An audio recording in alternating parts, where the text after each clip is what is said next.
Good morning बच्चों। आज हम आप सभी को होम साइंस के बीए थर्ड ईयर के 2021 का पेपर सॉल्व करवाएंगे। देखिए 2021 का जो पेपर था वो लॉकडाउन की वजह से मर्ज कर दिया था। आपका पेपर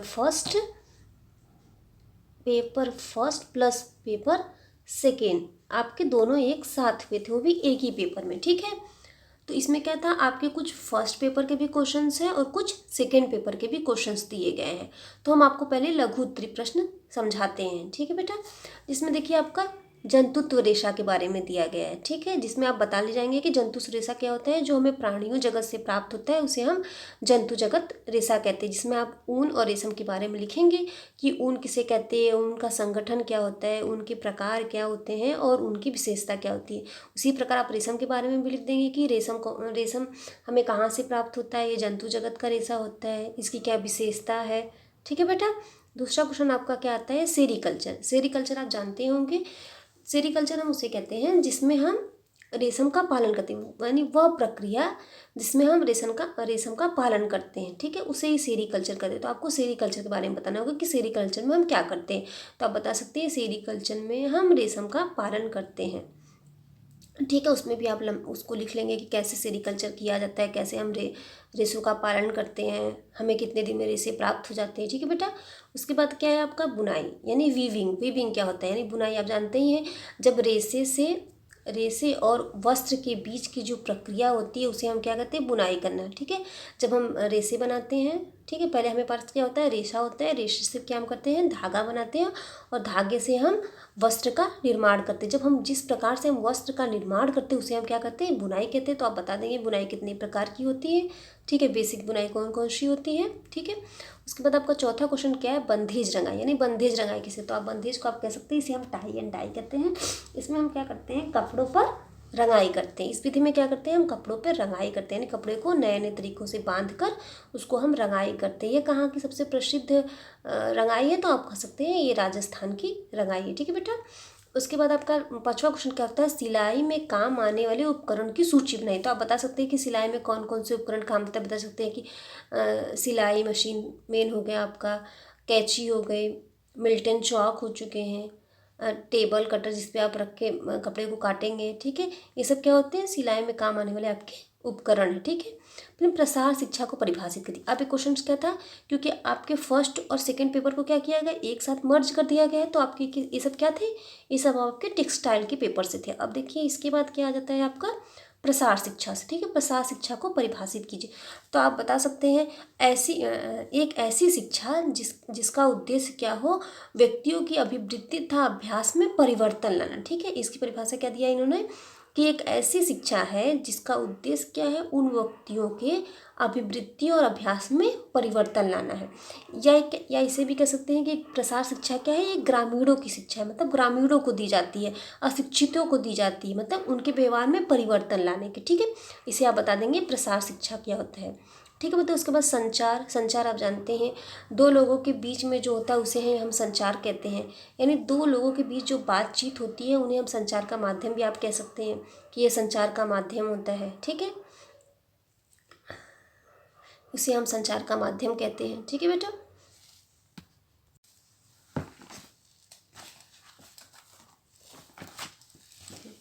देखिए क्वेश्चन क्या था बेटा, जन संचार यानी जन संचार किसे कहते हैं। तो आप कह देंगे कि दो लोगों के विचारों का आदान प्रदान करना। जब दो लोग अपने विचारों को आदान प्रदान करते हैं तो उसे हम संचार भी कहते हैं। यानी दोहरा प्रभाव होता है, संचार अकेले कभी नहीं हो सकता। संचार क्या होता है, दोनों तरफ से होता है, दो लोग रहेंगे तभी संचार होगा। तो संचार को आप ऐसे परिभाषित करेंगे कि संचार क्या होता है, वो दो तरफा होता है, मतलब दो तरफ से होगा।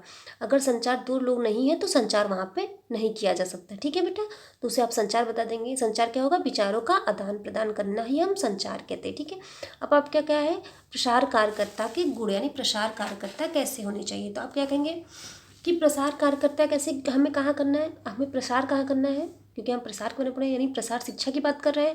तो प्रसार कार्यकर्ता कहाँ होंगे, ग्रामीण से संबंधित होंगे। तो क्या होना चाहिए, उनके गुण कैसे होना चाहिए, उनके पास ग्रामीण संस्कृति का परिचय होना चाहिए, मतलब वो ग्रामीण संस्कृति को जान सके, उनके में ऐसा गुण होना चाहिए।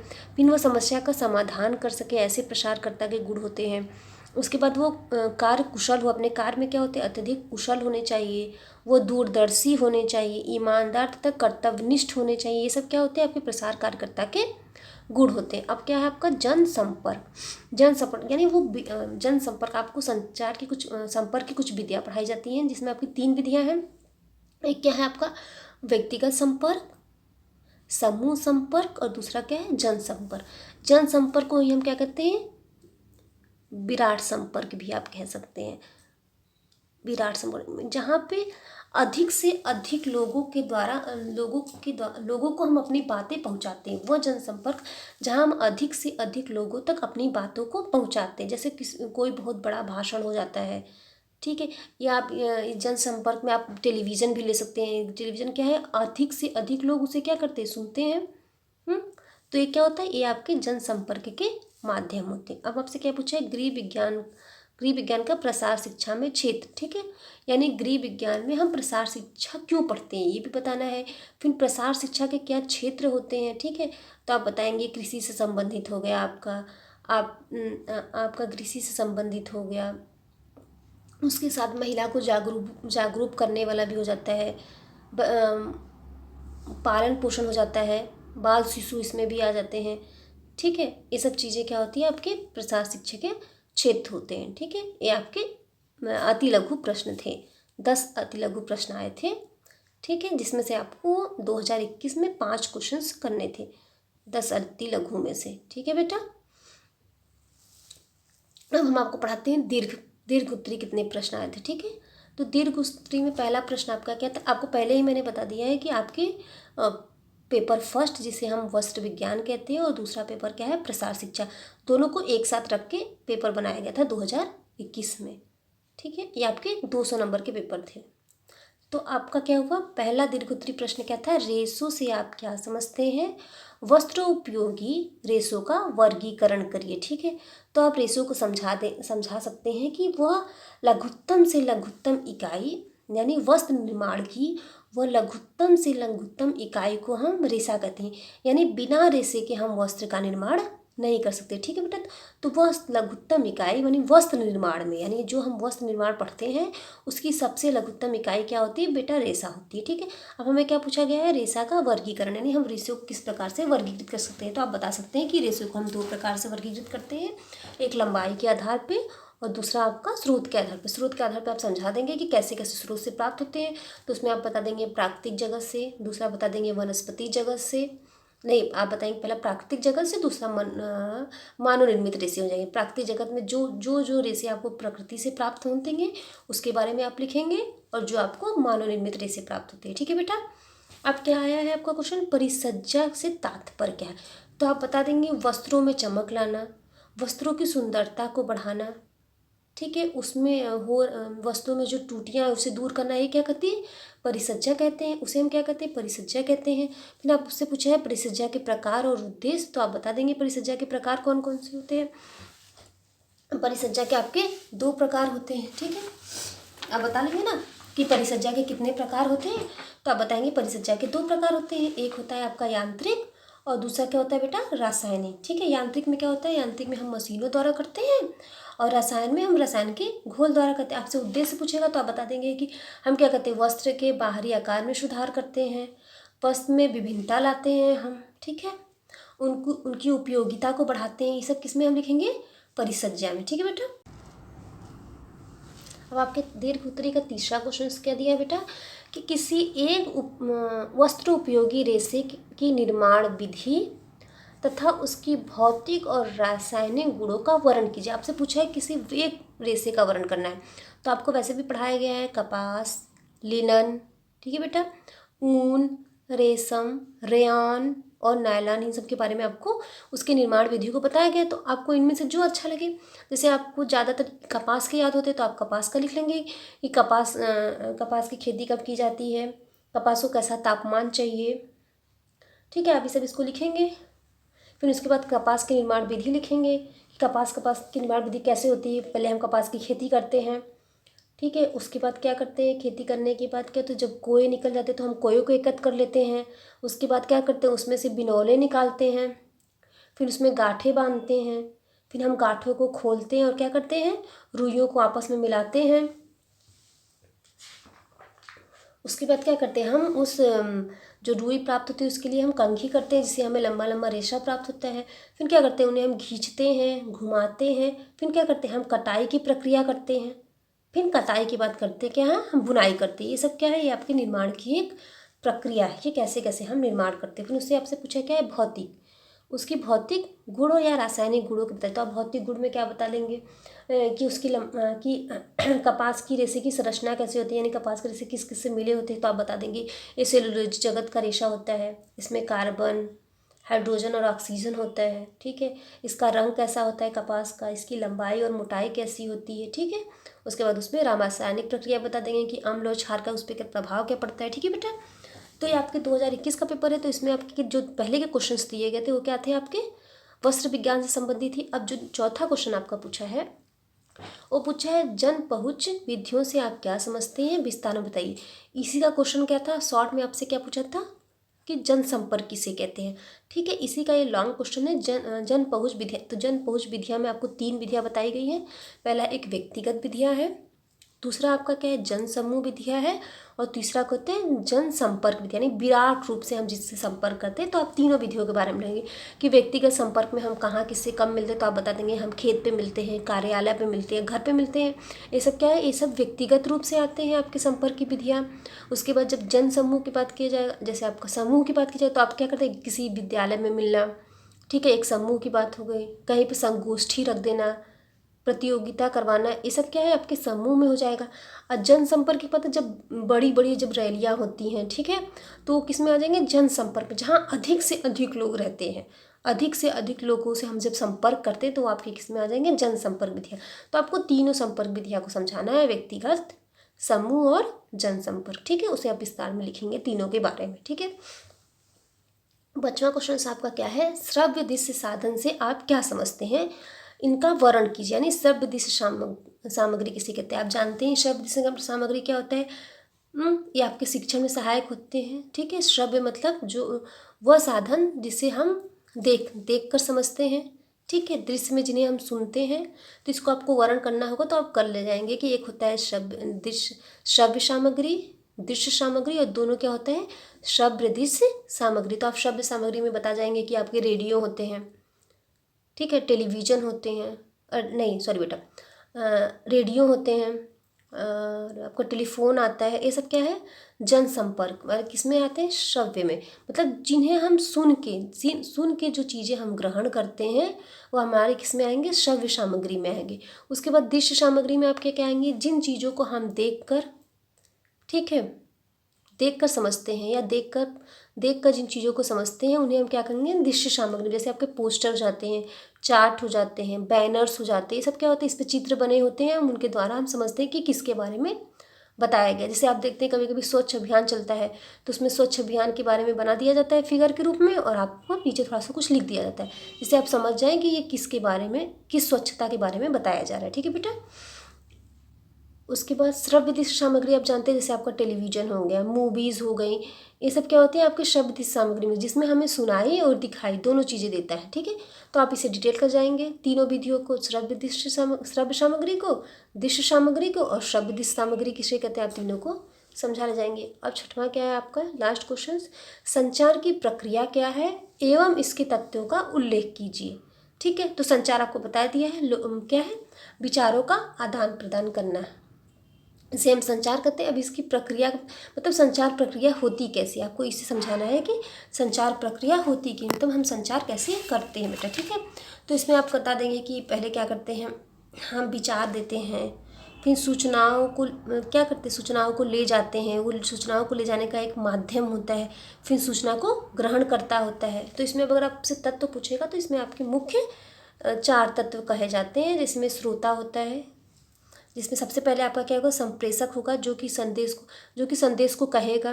ठीक है, फिर संदेश होगा, फिर उसका माध्यम होगा, ठीक है, फिर वो प्राप्तकर्ता के पास जाएगा। ये आपके तत्व माने जाते हैं संप्रेरक भी। ठीक है बेटा,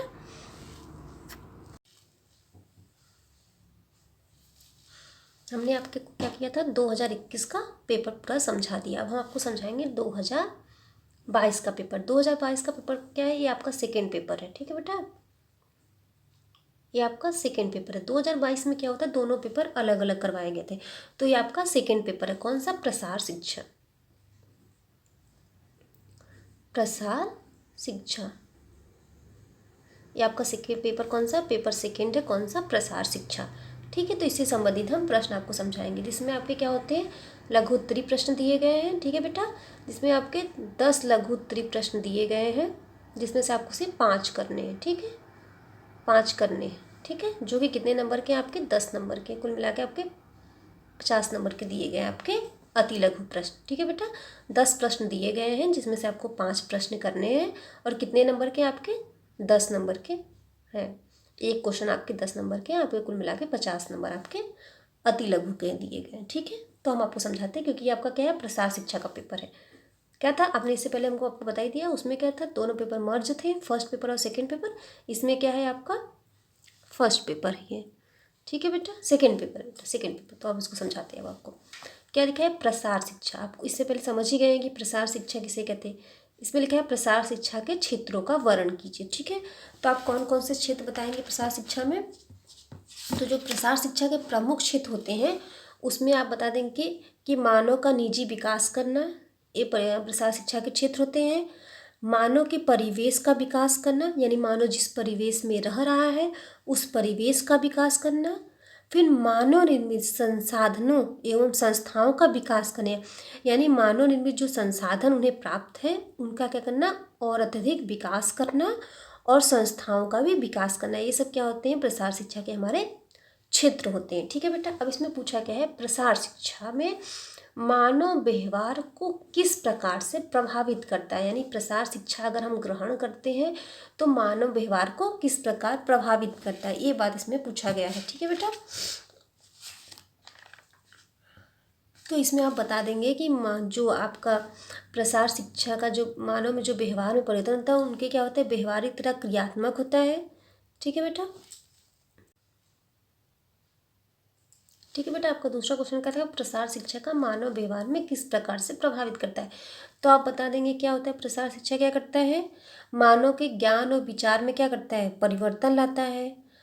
प्रसार शिक्षा क्या करता है, मानव को आत्मनिर्भर बनाता है, लोकतांत्रिक विकास करता है, उसकी समझ को विकसित करता है, उन्हें नए नए नियम और कौशलों को सिखाता है। इससे क्या होता है, उनके व्यवहार में परिवर्तन आता है। ठीक है, क्या क्या करेंगे हम, हमें जब नए ज्ञान और विचार मिलेंगे, हमें मूल्यों प्रवृत्तियों को हम समझेंगे।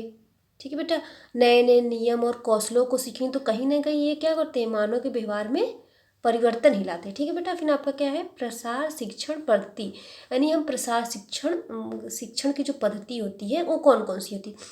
तो आपके प्रसार शिक्षण की जो पद्धतियाँ होती है, उसमें आपके 3 ही पद्धतियों को रखा जाएगा। मतलब हम किस प्रकार, प्रसार शिक्षा में पूछ रहा है कि हम किस प्रकार सिखाते हैं, यानी प्रसार शिक्षा में हम किस प्रकार सिखाते हैं। ठीक है, तो आप इसमें बता सकते हैं कि हमने आपको बताया था कि प्रसार शिक्षा किसके लिए है, ग्रामीणों के लिए है, महिलाओं के लिए है, बेरोजगारों के लिए है। और प्रसार शिक्षा क्या है, विद्यालय से बाहर देने वाली शिक्षा होती है।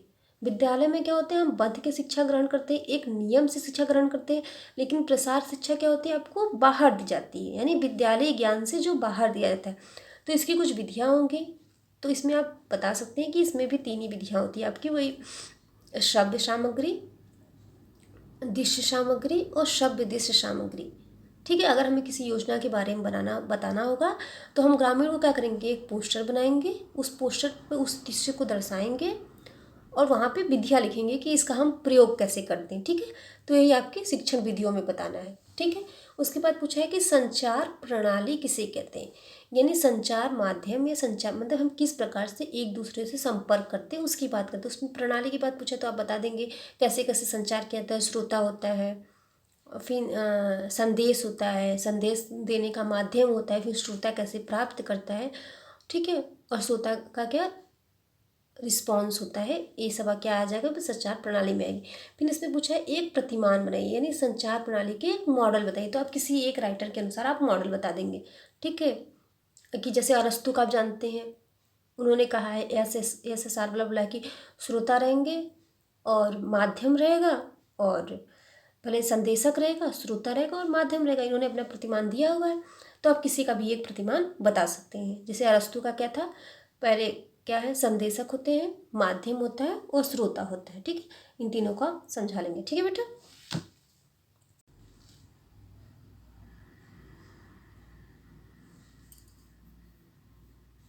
मैंने आपका 5वां क्वेश्चन क्या पूछा है, संचार के विभिन्न रूपों का वर्णन करो। ठीक है बेटा, संचार के विभिन्न रूपों का वर्णन, यानी संचार हम किस प्रकार से करते हैं उन्हीं का वर्णन करने के लिए आपको कहा गया कि विभिन्न स्वरूप कैसे होते हैं। तो आप बता सकते हैं क्या क्या माध्यम होते हैं आपके संचार के, उन्हीं को आपको बताना है। ठीक है बेटा। उसके बाद 6वां क्वेश्चन क्या है, प्रसार कार्यकर्ता के कार्य बताइए। ठीक है, आपसे इसमें क्या पूछ दिया कि प्रसार कार्यकर्ता के कार्य, यानी प्रसार कार्यकर्ता क्या क्या करता है। ठीक है, आपको इसमें बताना है कि प्रसार कार्यकर्ता के कौन कौन से कार्य होते हैं। ठीक है बेटा। ठीक है, आपका क्वेश्चन क्या है बेटा, प्रसार कार्यकर्ता के कार्य पूछा है। तो आप क्या बताएंगे कि समस्या का समाधान करना, कार्यक्रम का आयोजन करना, ग्रामीण क्षेत्र के जितने भी लोग हैं उनसे जानकारी प्राप्त करना, ग्रामीण क्षेत्र को लोगों को कार्यक्रम के लिए प्रोत्साहित करना, उन्हें विशेष प्रकार की खेती करने के लिए प्रोत्साहित करना, ये सब किस में आपके आते हैं, प्रसार कार्यकर्ता के कार्य में आते हैं। ठीक है, उसके बाद फिर पूछा है प्रसार कार्यकर्ता के गुण कितने होने चाहिए, मतलब कैसे कैसे गुण प्रसार कार्यकर्ता में होने चाहिए। इससे पहले के क्वेश्चन में भी आपको समझा दिए थे प्रसार कार्यकर्ता के गुण कैसे होना चाहिए, क्योंकि प्रसार कार्यकर्ता को कहाँ काम करना है, ग्रामीणों के बीच करना है। तो उन्हें कैसा होना चाहिए, ग्रामीण संस्कृति के बारे में ज्ञान होना चाहिए, समस्या का समाधान उनको आना चाहिए, उनको सादा जीवन उच्च विचार पे बातें करनी चाहिए, विवेकशील होना चाहिए। क्योंकि क्या होता है विवेकशील इसलिए होना चाहिए कि ग्रामीण लोग क्या होते हैं कभी कभी कुछ बातों को नहीं मानते हैं। ठीक है, तो उन्हें उस बात को मनवाने के लिए, उस कार्य को करने के लिए क्या करना था, उनमें विवेकशीलता भी होनी चाहिए, निर्णय लेने की भावना होनी चाहिए, यानी जो निर्णय लेना हो उन्हें तुरंत वो निर्णय ले सके। ठीक है बेटा। फिर आपका क्या है, ICDS। ठीक है, आप इसके बारे में बताएंगे कि ICDS क्या होता है। ठीक है, ये आपको ICDS के बारे में पूछा है इसमें। यह एक योजना होती है ICDS, इसको कहते हैं इंटीग्रेटेड चाइल्ड डेवलपमेंट। ठीक है, इंटीग्रेटेड चाइल्ड मतलब बच्चों का इसमें विकास के बारे में बताया जाता है। ये एक कार्यक्रम होता है जिसे हम ICDS कहते हैं। ठीक है बेटा।